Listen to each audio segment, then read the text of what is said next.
हरिओम। नमस्कार। आज हम श्री विष्णु जी के छठे अवतार परशुराम का ध्यान करेंगे। आइए विस्तारित कहानी पर जाते हैं।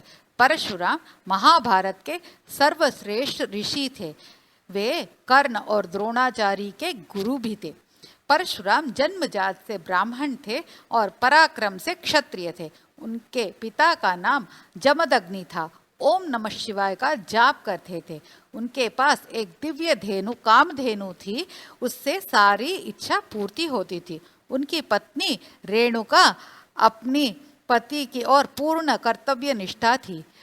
उनके 7 पुत्र थे। 7वें पुत्र का नाम राम रखा गया। रेणुका माता रोज तालाब किनारे मिट्टी का पात्र बनाकर उस पात्र में पूजा के लिए जल लेकर जाती थी। एक दिन जब वो पात्र बना रही थी, आकाश में उसकी नजर 2 गंधर्वों की तरफ गई जो देवराज इंद्र के दूत थे और मन में उनकी आकर्षण की ओर आकर्षित हो गई। इतने सौंदर्य में मग्न हो गई कि जल पात्र नहीं बना पाई। उसको एकाग्रता को भंग हो गया।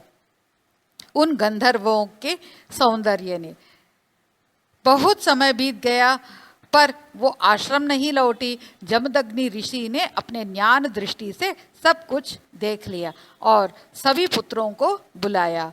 जाकर तुम्हारी माँ का वध करो।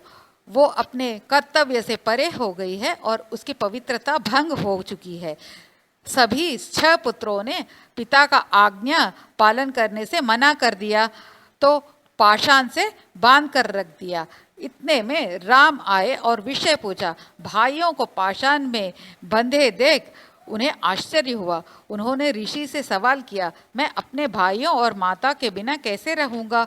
तो ऋषि कहने लगे, तुम अगर मेरा कहना मानो तो शाप से बच पाओगे। पिता का आज्ञा पालन करने वो रेणुका माता के पास गए और अपनी माता को सारी कहानी सुनाई। रेणुका माता भी आश्चर्यचकित हो गई। पिता का आज्ञा पालन करने माता का शीश काट दिया और धरती पर बैठ गए। पिता के पास आकर कह दिया और ऋषि ने कहा, तुम पर मैं अत्यंत गर्व है पुत्र, कोई भी वर मांगो। उस पर राम ने 2 वर मांगे, एक माता का पुनर्जीवित करने और दूसरा अपने भाइयों को पाषाण से छुड़ाने। अत्यंत प्रभावित होकर उन्होंने राम से कहा कि उसके माता को शीश को जोड़ने के लिए और उसी क्षण राम के 6 भाई पाषाण मुक्त हो गए और दौड़कर माता को श्राप से छुड़ाने के लिए कह दिया। वहां पानी छिड़क कर माता को पुनर्जीवित कर आश्रम वापस ले आए। ऋषि बहुत आनंदित हो गए। शांतिपूर्ण दिन व्यतीत हो रहे थे। एक दिन कार्त्यवीर अर्जुन जमदग्नि के आश्रम पहुंचे। राजा और उसके साथी भूखे और थके हुए थे। ऋषि ने राजा को विश्राम करने के लिए कहा और भोजन का भी प्रबंध किया।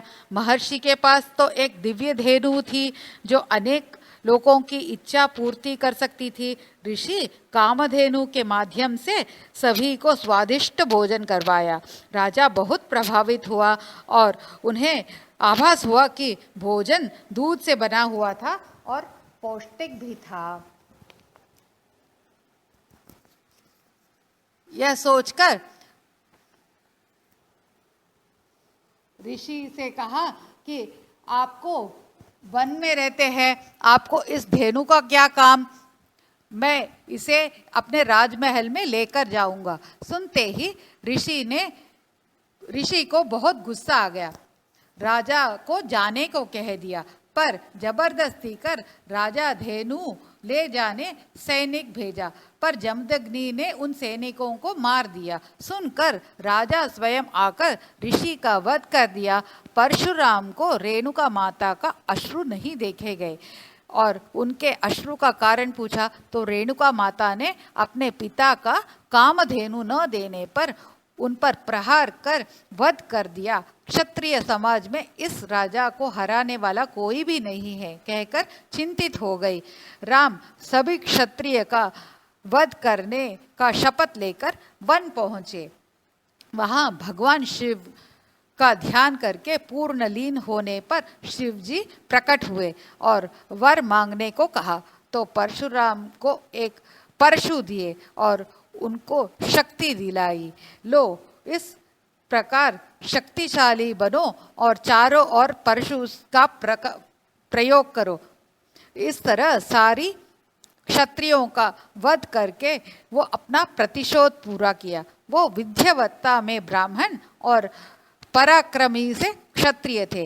वे शिक्षा देने के लिए शुरू कर दिए। द्रोणाचार्य उनके शिष्य बने। एक समय पांडवों का ज्येष्ठ पुत्र कर्ण के पास द्रोणाचार्य के पास आए और धनुर्विद्या सीखने की इच्छा प्रकट की, पर उन्होंने केवल क्षत्रिय बालकों को शिक्षा देने के संकल्प ले रखी थी। तो तुम मेरे गुरु परशुराम के पास जाकर देखो, तुम्हारी मदद कर सके। कर्ण सूर्य पुत्र था। कुंती जब अविवाहित थी, वो सूर्य से पुत्र पाकर एक टोकरी में रख नदी में बहा दिया। उस टोकरी में रखा शिशु एक सारथी को मिला। वहां बड़ा हुआ ये पुत्र कर्ण। वैसे जन्म से वो क्षत्रिय था, पर पालन उसका सारथी ने किया कि यहाँ हुआ सभी इसको नीच कुल वाला चिढ़ाते थे। परशुराम ने अपना शिष्य बनाया कर्ण को। एक दिन जब परशुराम थक गए, विश्राम करने के लिए कर्ण के गोदी में सर रखे, तो एक भंवरा कर्ण के जंघा में आकर बैठ गया। पर गुरु को आहट नहीं हो, इस कारण वेदना होने पर भी वो सहन करने लगा। धीरे धीरे भंवरा उसका जंघा का खून गुरुजी के गाल पर स्पर्श हुआ और वे जाग पड़े। कर्ण की अपनी जाति का प्रमाण मांगे।